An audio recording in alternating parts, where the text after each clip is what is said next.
বাংলাদেশে থাকতে পারে নাই। ইউনিয়নের নাম বদলাতে পারেন, ওসমান হাদির নাম বদলাতে পারবেন না। লাখো শহীদের রক্তে কেনা দেশটা কারো বাপের না।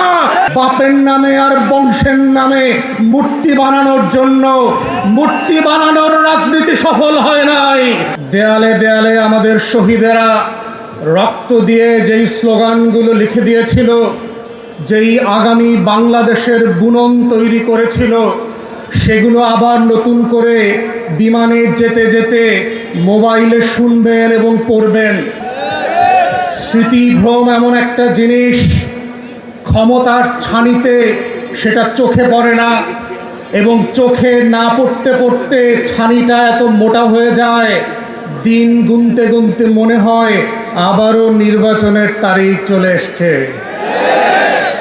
এবং সেই নির্বাচনের তারিখের সময় কি বিমান আসবে না নির্বাচনের দিন ঘোষণা হবে, সেটা নির্ভর করছে আপনি 24শে জুলাইয়ের প্রত্যেকটা দিনের স্লোগানগুলো কতটুকু মনে রেখেছিলেন।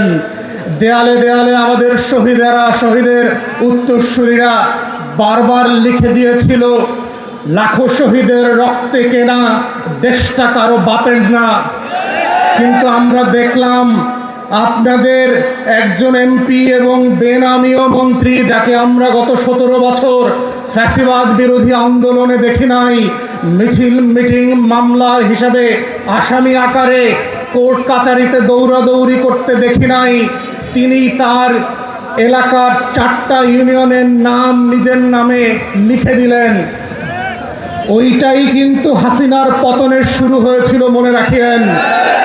4,500 কোটি টাকা গত 17 বছরে হাসিনা শুধু খরচ করেছে বাপের নামে আর বংশের নামে মূর্তি বানানোর জন্য।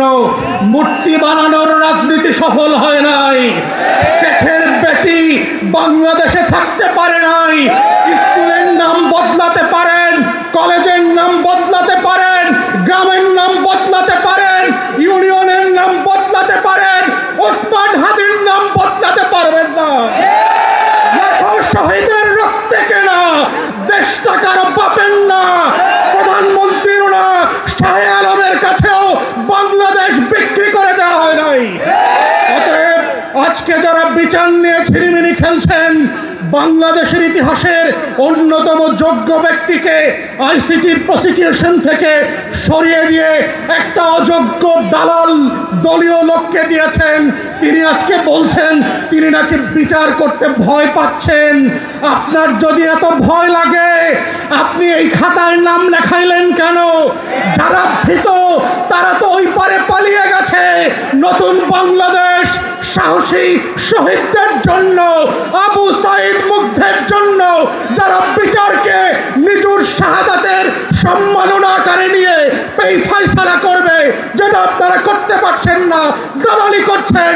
তাই আজকে এই জায়গা থেকে মাননীয় বিরোধী দলের নেতা এবং সংসদ সদস্যদেরকে আমরা আহ্বান করছি, আপনারা সংসদে 4টা গণহত্যার জন্য স্বাধীন কমিশন করে আবার দাবি করবেন গুম খুনের বিচারের ওপেন পাবলিক হিয়ারিং হতে হবে।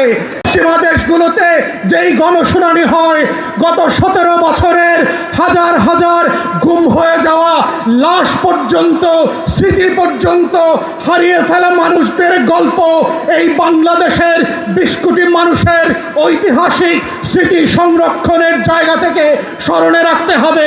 এই কমিশনগুলো বিটিভি এবং সংসদ থেকে লাইভ করতে হবে। জুলাই জাদুঘর অবিলম্বে ওপেন করে দিতে হবে জাতির কাছে। জুলাই স্মৃতি শহীদ স্মৃতি ফাউন্ডেশন, তার কর্মকর্তা কর্মচারীরা গত 4 মাস ধরে বেতন পায় না। মাননীয় বিরোধী দলীয় নেতা, বিরোধী দলীয় চিফ হুইপকে বলছি, বাজেট সেশনে অবশ্যই আপনাদেরকে এইটা সংসদে রাইজ করতে হবে। কোটি কোটি লক্ষ লক্ষ কোটি টাকা লুটপাটের বাজেট হয়।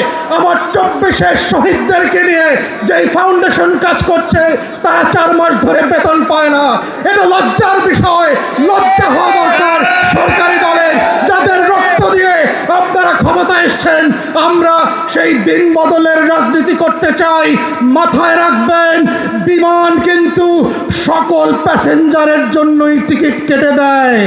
মনে রাখবেন, শুধু একটা একটা ফ্লাইট চলে গেছে বলে নতুন কোনো ফ্লাইট হবে না, সেই দিন কিন্তু হবে না। আপনারা ভুল করবেন, আপনাদের জন্যও আবার বিমান রেডি করা হবে জনগণের টাকা এবং রক্তে। যদি সেই দিনটা না চান, বাংলাদেশে রক্তের শাহাদাতের উপরে দাঁড়িয়ে গণ অভ্যুত্থানের আমলনামার উপরে ভিত্তি করে বাংলাদেশ পরিচালনা করবেন, এই আহ্বান জানিয়ে আমার বক্তব্য এখানেই শেষ করছি। আসসালামু আলাইকুম।